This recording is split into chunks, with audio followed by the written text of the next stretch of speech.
lorsqu'on arrive à identifier le miroir qui ressort le plus souvent dans nos relations, eh bien on peut ensuite le transformer pour enfin vivre ce que l'on veut vivre. Lorsqu'on est coincé dans un miroir, eh bien ça nous empêche de vivre les relations harmonieuses comme on le souhaiterait, de vivre des relations pérennes comme on le souhaiterait. Et le fait d'identifier ces miroirs, eh bien ça va nous faire grandement avancer, à condition bien sûr, derrière, de faire ce qu'il faut, de faire les réajustements nécessaires pour lâcher ce miroir. Parce que identifier le miroir, c'est bien, mais c'est comme une prise de conscience. Une prise de conscience, c'est bien, c'est essentiel, c'est très utile parce que c'est le point de départ du changement. Si j'ai pas conscience que ça va pas, je vais rien faire pour que ça change. Si j'identifie, donc si j'ai une prise de conscience, c'est bien. Mais une prise de conscience seule, sans rien faire derrière pour transformer, ça nous fait une belle jambe, mais dans notre vie, nous obtiendrons toujours les mêmes résultats malgré cette prise de conscience. J'ai souvent des femmes qui me contactent et qui ont conscience de beaucoup de choses, justement. Quelquefois même des femmes qui ont été suivies par des séances de psy pendant des mois, des années, et elles ont identifié beaucoup de choses. Elles ont de la compréhension sur ce qui se passe pour elles, mais c'est pas pour autant que ça change. Et c'est normal, nous fonctionnons comme ça. C'est-à-dire que c'est comme dans mon ordinateur. Si j'ai un programme qui vient faire ramer mon ordinateur, je peux constater que mon ordinateur y rame. Je vais chercher le problème. Ah, j'ai trouvé. C'est ce programme qui fait ramer mon ordinateur. Donc là, c'est la prise de conscience que c'est ce programme-là qui fait ramer mon ordi. Mais si derrière, je désinstalle pas le fameux programme qui fait ramer mon ordi, si je le mets pas à jour, si je le transforme pas, demain, après-demain, dans une semaine, dans un mois, dans un an, mon ordi ramera toujours. Eh bien, c'est pareil pour nous, en tant qu'humains, lorsqu'on a une prise de conscience et qu'on identifie ce qui bloque ou ce qui fait ramer nos relations ou autre, on l'identifie, on a une prise de conscience. C'est bien. Mais ce qui est le plus important, c'est du coup ce qu'on va faire derrière pour que ça change. Comment on va le transformer? Donc c'est ce qu'on va voir aujourd'hui. Bonjour Agnès, bonjour Patricia, Floriane, bonjour à toutes. On va pouvoir démarrer, comme je vous le disais. Je suis Amélie Brossard, conseil en gestion des émotions et relations humaines depuis 2012, fondatrice du programme Rencontre l'homme de ta vie, et j'ai créé dernièrement un quiz qui te permet d'identifier les points de levier selon ton profil pour enfin faire avancer ta vie sentimentale, créer ton bonheur en amour. Si tu souhaites faire le quiz et connaître tes points de levier, alors je t'invite à marquer « Oui Amélie » en commentaire et avec grand plaisir, je t'enverrai le lien. Je vais donc vous parler de ces 3 miroirs qui, à l'origine, viennent de la cosmologie des Hopis, un peuple qui a vécu en Arizona, aux États-Unis, et qui ont décelé ces 3 miroirs. Ça a été, bien sûr, ces études ont ensuite été reprises par des anthropologues, des psychologues, des chercheurs, et on peut aujourd'hui effectivement constater que ces 3 miroirs existent bien. Alors, il y a le premier miroir, donc vous pourrez ensuite me dire en commentaire à travers lequel ça vous parle le plus. Je vous donnerai des exemples pour chacun des miroirs pour bien illustrer et pour que ce soit compréhensible facilement. Le premier miroir, c'est ce qu'on appelle le miroir du moment. Et là, par exemple, si vous êtes entouré de personnes qui s'énervent contre vous, qui sont nerveux, ou si vous êtes entouré, tiens, je vais vous donner l'exemple d'une cliente que j'ai accompagnée, qui vivait à chaque fois des relations, je vous donne un exemple. Cette cliente-là, je l'ai rencontrée tout à fait par hasard. On était à un barbecue entre amis, un grand groupe d'amis, donc il y avait des personnes que je connaissais, puis d'autres que je ne connaissais pas. Et puis elle arrive avec son copain et il s'installe, bon, le repas commence, et puis je vois que il a, il lui dit des choses qui sont quand même humiliantes. Il dit ouais, bah, il dit à son copain, toi t'as de la chance, t'as toujours réussi à avoir des belles nanas, regarde-moi ce que je me tire. Moi j'entends ça, je dis attends, alors bon.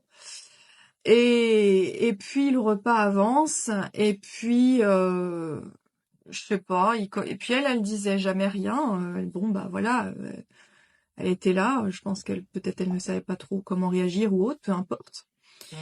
Et puis ça a été comme ça tout le long du repas, jusqu'à ce qu'à un moment donné, il prenne son verre d'eau et il lui fout à la figure, quoi. Bon, bon, alors au fur et à mesure du repas, ensuite ils se sont un peu éloignés, et puis on a échangé un peu avec cette personne-là, qui est ensuite devenue une cliente à moi. Et elle me dit, écoute, elle me dit en fait, moi j'ai toujours vécu ça dans mes relations, je me rends compte que à chaque fois, en ce moment, ou même depuis un moment déjà, je vis des situations ou des rencontres où je suis humiliée en fait, ou rejetée. À chaque fois, je suis rejetée ou je suis humiliée dans différents contextes, dans différentes relations. Bon, là, on a ce qu'on appelle le miroir du moment. Qu'est-ce que c'est? Le miroir du moment va venir mettre en lumière, à travers nos relations, nos blessures intérieures non résolues. Effectivement, en creusant un peu plus, on s'est aperçu assez rapidement qu'elle avait une blessure du rejet, la blessure du rejet et la blessure de l'humiliation très active en elle. Et lorsque nos blessures intérieures sont encore actives, eh bien, inconsciemment, nous allons provoquer autour de nous, nous allons attirer à nous ce qui va faire écho, ce qui va faire miroir avec nos propres blessures. Dans une de mes vidéos YouTube, j'en parle, et c'est ce qui a été pour moi, aujourd'hui j'ai beaucoup de gratitude pour cet événement, parce que ça a été la prise de conscience qui a fait que j'ai changé beaucoup de choses après.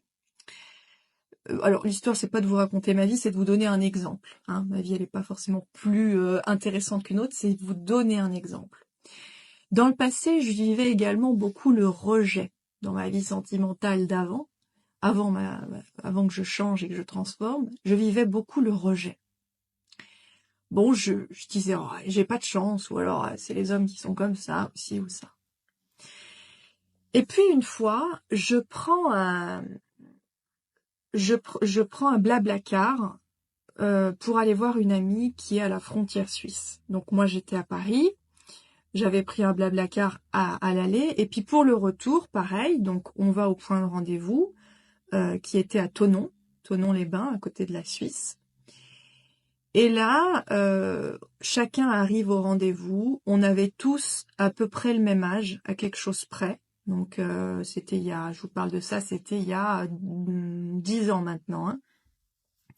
Donc je devais avoir 20, j'étais peut-être oui, je devais avoir 25 ans, 26 ans, 25 ans peut-être bien quand même, 24, 25 ans. Et puis voilà, c'était tous des personnes, en tout cas moins de 30 ans. On avait tous à peu près, il n'y avait pas une personne qui était plus grosse qu'une autre, on était tous à peu près la même, comment dire, il n'y en avait pas un qui prenait plus de place qu'un autre, c'est ce que je veux dire. Et c'était une voiture, je ne sais pas si vous avez connu ça, dites-moi si vous avez connu ça, c'est une voiture où donc je sais pas, c'est pas des monospaces, mais à l'arrière, tu as un siège qui peut se déplier en plus, donc c'est une grande voiture où tu as déjà 3 grandes places à l'arrière, et derrière ces 3 grandes places, donc presque dans le coffre, c'est pas dans le coffre évidemment, mais tout à l'arrière de la voiture, tu as un petit siège qui se dépliait. Je sais pas si ça existe toujours, ces voitures-là. Et la question qui se pose, tout le monde arrive avec leur bagage, tout ça. Bon, alors qui c'est qui monte dans le petit siège derrière? Bien sûr, personne n'avait envie de se coltiner le petit siège dans le coin derrière, près du coffre, voilà. On était quand même 6 au total, moi y compris, donc il y avait 5 personnes en face de moi que je ne connaissais pas. Et les 5 personnes instinctivement, tourne la tête vers moi, tout en même temps me regarde. Là, ça m'a choquée quand même. Ça m'a choquée parce que je me suis dit, c'est pas possible. Alors, c'est pas l'histoire du siège en soi, mais c'est l'histoire que je revis encore ça. Mais en fait, je me disais, ça peut pas être un hasard, là. Ça peut plus être un hasard. Pourquoi c'est moi, parmi nous 6, et ça paraît apparemment comme une évidence pour les autres, que ce soit moi qui me coltine le siège du fond de la voiture, dépliant à moitié dans le coffre. Et là, à nouveau, j'ai ressenti comme une sensation de rejet. Et je me suis dit, là, par contre, c'est plus un hasard. C'est pas possible, Amélie. Tu peux pas être face à 5 personnes qui te connaissent pas. Il y a ça qui se passe, c'est pas possible. Bah, effectivement, je me suis rendu compte bien après que j'étais en réalité dans le miroir du moment parce que j'avais une blessure intérieure de rejet. Et donc, de par ce que je vibrais, de par ce que j'émettais, inconsciemment, les gens prenaient avec moi une attitude où, de fil en aiguille, circonstance fait que j'allais vivre des sensations de rejet ou des situations de rejet. Donc ça, c'est le miroir du moment. C'est pas forcément uniquement qu'avec des blessures. Par exemple, vous êtes dans une période où vous êtes intérieurement très tendu, stressé ou énervé, et dans vos relations, vous allez observer beaucoup de nervosité. Vous allez vous rendre compte que la personne en face de vous est particulièrement agressive ou nerveuse envers vous. Vous allez vous rendre compte et en réalité, c'est le miroir de notre état interne. Donc le miroir du moment, c'est le miroir de notre état interne, qu'il s'agisse de blessures ou d'émotions non résolues. Ça se voit d'ailleurs très bien avec les enfants. Vous pouvez, un enfant de moins de 4 ans, même au-delà, hein, mais c'est encore, plus ils sont petits, plus c'est flagrant. Vous le mettez avec quelqu'un de très nerveux et stressé, l'enfant va être très rapidement agité. Vous le mettez avec quelqu'un de particulièrement calme et détendu. Mais l'enfant, immédiatement, il va être beaucoup plus tranquille, beaucoup plus calme, serein. Donc ça se voit, c'est particulièrement flagrant avec les enfants, mais c'est vrai à tout âge dans nos relations. Voilà. Si par exemple, j'ai accompagné une cliente pareil qui... alors évidemment, la plupart du temps, nous n'avons pas conscience de ce que ça reflète en nous. J'accompagnais une cliente et je voyais l'instabilité qu'elle avait dans sa vie, de façon concrète, hein. C'est-à-dire que le fait de, voilà, elle aimait changer régulièrement de travail, ou alors c'est peut-être pas qu'elle aimait changer régulièrement de travail, mais c'est qu'à chaque fois, les circonstances faisaient que elle changeait toujours de travail. Elle déménageait peut-être tous les ans ou tous les 2 ans. Non pas forcément qu'elle le voulait, mais que à chaque fois, voilà, les circonstances faisaient qu'elle déménageait.